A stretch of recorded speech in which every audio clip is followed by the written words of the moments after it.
Assalamualaikum warahmatullahi wabarakatuh. Segala puji bagi Allah, Tuhan semesta alam yang maha mendengar, maha melihat, dan maha mengetahui setiap gerak-gerik kita. Sholawat serta salam kita sampaikan kepada Nabi Muhammad Sallallahu Alaihi Wasallam, manusia terbaik yang menjadi teladan bagi kita semua. Saudara-saudaraku, hari ini kita membahas satu perkara yang sangat penting dalam akidah, yaitu bahaya istighatsah atau berdoa kepada selain Allah. Ini adalah perbuatan yang termasuk syirik akbar, dosa besar yang mengeluarkan seseorang dari Islam jika tidak bertaubat. Allah telah menegaskan dalam Al-Quran, janganlah kamu berdoa kepada sesuatu yang tidak memberi manfaat dan tidak pula memberi mudarat kepadamu selain Allah. QS Yunus 106.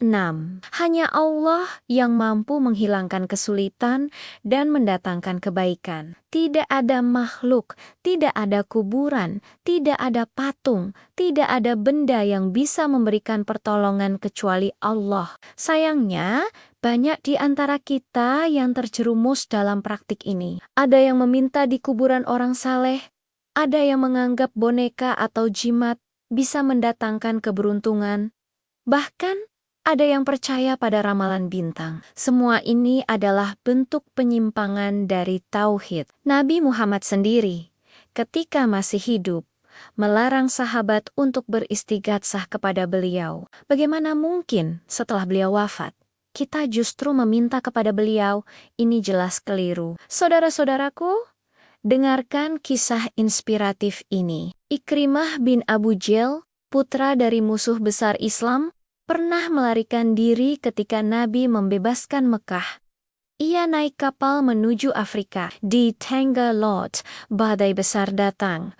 Ombak mengganas. Semua penumpang kapal yang sebelumnya penyembah berhala spontan membuang patang-patang mereka ke laut dan mengangkat tangan ke langit, berdoa kepada Allah agar diselamatkan. Subhanallah.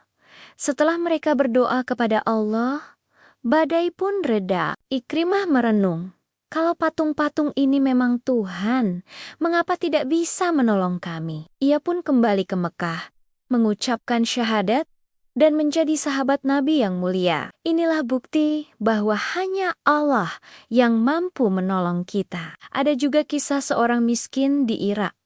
Suatu malam ia pulang tanpa membawa hasil, anak-anaknya menangis kelaparan. Ia keluar ke masjid, sujud, menangis, memohon kepada Allah. Malam itu, seorang raja yang gelisah karena takut mati, terdorong untuk bersedekah. Ia membawa kantong emas, menunggang kuda tanpa pengawal, dan berhenti tepat di masjid tempat si miskin berdoa. Raja berkata, "Ambillah ini untuk keluargamu." Si miskin menjawab, "Aku tidak akan meminta kepadamu, tapi kepada Zat yang menggerakkanmu datang kepadaku."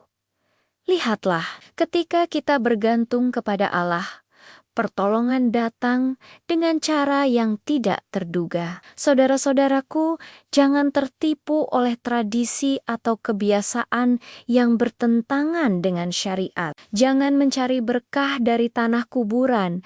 Jangan meminta kepada patung. Jangan percaya pada dukun. Semua itu tidak memberi manfaat, bahkan akan menjadi musuh kita di hari kiamat. Mintalah hanya kepada Allah, karena Dia maha dekat dan maha mengabulkan doa. Jika kita dalam kesulitan, angkat tangan kita, sebut namanya, dan yakinlah pertolongan akan datang. Semoga Allah menjaga kita dari kesyirikan, menguatkan tauhid kita, dan menjadikan kita hamba-hamba yang selalu bergantung kepadanya. Wassalamualaikum warahmatullahi wabarakatuh.